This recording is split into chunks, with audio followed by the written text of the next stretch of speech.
دوستو یہ جھیل ایک ایسی سرزمین پر واقع ہے جو نبی کریم صلی اللہ علیہ وآلہ وسلم کی پیشن گوئیوں سے بھری ہوئی ہے۔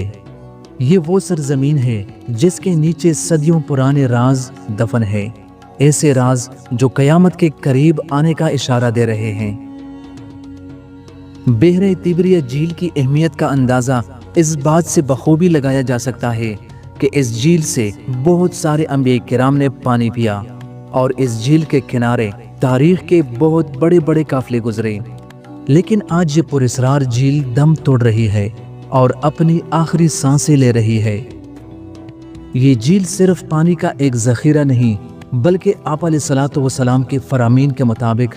قیامت کی ایک ایسی نشانی ہے جس کے بعد قیامت کی بڑی بڑی نشانیوں کا آغاز ہو جائے گا، اور یہ نشانیاں ہر ایک انسان کے دل کو لرزا کے رکھ دیں گے۔ جیسا کہ آپ علیہ السلام نے ارشاد فرمایا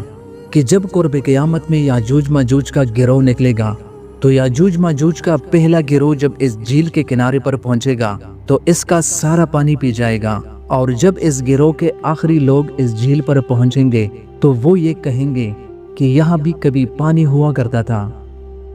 اس جھیل کے پانی کا خشک ہو جانا اس ہولناک منظر کی طرف اشارہ کر رہا ہے کہ جب اس دنیا پر ظلم کے